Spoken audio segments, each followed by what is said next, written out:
هذه هي سريلانكا التي تعيش أوقاتا عصيبة وأزمة اقتصادية خانقة، حالها كحال جيرانها الذين كانوا يوما ما مركزا للعالم القديم. وبالعودة إلى ذلك الزمان، كانت هذه البلاد تقصدها مراكب أهل الصين وسائر بلاد الملوك المجاورين، وكان لها ملك غني وعادل اتخذ له 4 من الوزراء المسلمين. عرفت عند العرب باسم سرنديب وأرض الياقوت والألماس والعطور والحرير، كما عرفت عندهم أيضا بأرض آدم، إذ يقال أن سيدنا آدم عليه السلام هبط فيها، وهناك أثر لقدمه مغموسة في الحجر. في هذا الفيديو نروي لك قصة شعب نالهم ما نال العرب من قصيدة أبي البقاء الرندي المشهورة التي يقول فيها: لكل شيء إذا ما تم نقصان، فلا يغر بطيب العيش إنسان. هي الأمور كما شاهدتها دول، من سره زمن ساءته أزمان.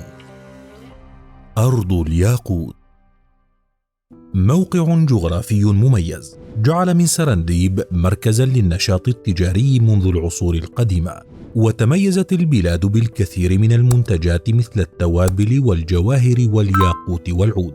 وكان العرب من أوائل الأمم الذين تعاملوا تجاريا مع سريلانكا، وكانوا يعرفونها باسم جزيرة سرنديب، كما أطلقوا عليها اسم جزيرة الياقوت أيضا. بعد ظهور الإسلام ازداد نشاط الجزيرة التجاري، وقد دخل إليها الإسلام مبكرا، وذلك في زمن عمر بن الخطاب رضي الله عنه، الذي أرسل إليهم رسولا ليخبرهم عن الإسلام وتعاليمه. وبسبب إسلام التجار العرب وازدياد تجارتهم، دخل الإسلام تدريجيا إلى سرنديب، فقد كان التجار العرب قديما يشكلون القوة الناعمة للدولة الإسلامية، فمن خلال صدقهم وأمانتهم والتزامهم بتعاليم الإسلام أحدثوا أثرا في نفوس الناس لم تحدثه الجيوش المجندة. وبحلول وقت قصير سيطر التجار المسلمون على جزء كبير من التجارة في المحيط الهندي، وكان البعض منهم يستقر في الجزيرة، مما سرع من عملية انتشار الإسلام فيها. وصف المؤرخ الإدريسي بكتاباته نظام الحكم الذي كان قائما بجزيرة سرنديب بقوله: كان يحكمها ملك غني وعادل، واتخذ له 4 وزراء من المسلمين ومثلهم من المسيحيين وكذلك اليهود، وأيضا من دين الملك المحلي البوذية. ومع الوقت بات وجود مستشارين مسلمين إلى جانب ملوك سرنديب أمرا اعتياديا. أما المؤرخ ياقوت الحموي فقد قال في معجمه الشهير: إن آدم عليه السلام هبط على جبل يقع في سرنديب ويقال له الرهون. كما أصبحت سرنديب في وقت من الأوقات المكان المفضل للشعراء للتغزل فيه، ومن أشهر ما قيل فيها أبيات تنسب للإمام الشافعي قال فيها: أمطري لؤلؤا جبال سرنديب، وفيضي آبار تكرور تبرا.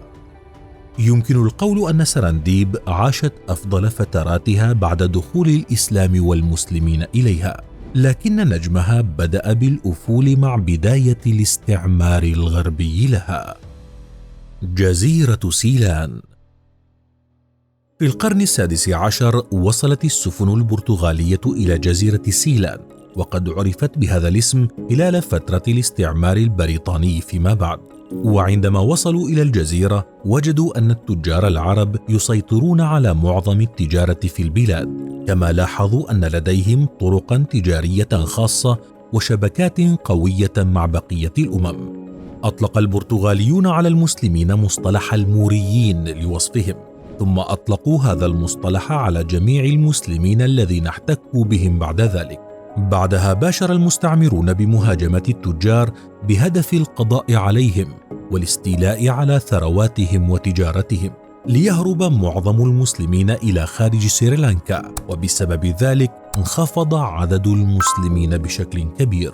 في القرن الثامن عشر تحدى المسلمون البعثات التبشيرية المسيحية، وتمكن المسلمون الجاويون والماليزيون من زيادة أعداد المسلمين في البلاد. كما ساهم مسلمو باكستان في إدخال المذهبين الشافعي والحنفي إلى سريلانكا.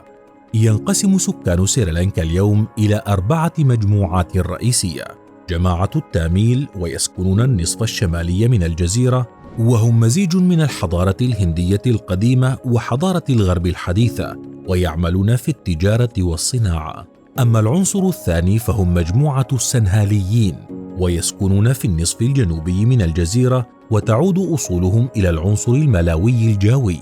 والجماعة الثالثة التي تسكن سريلانكا هم الهنود المهاجرون، وعقائدهم هي البوذية والهندية. أما الجماعة الرابعة والأخيرة فهم المسلمون، ويرجع أصل معظمهم إلى العرب، وبعضهم إلى الملاويين الجاويين والفرس والهنود، والذين يشكلون نسبة 9.7% من سكان الجزيرة، أي حوالي 2,000,000 نسمة. يشاركون في الحياة السياسية، ولهم ممثلون في البرلمان والوزارات. فهل سمعت عن تاريخ جزيرة سرنديب من قبل؟ وكيف ترى هذا التحول الكبير الذي عاشته الجزيرة بين الماضي والحاضر؟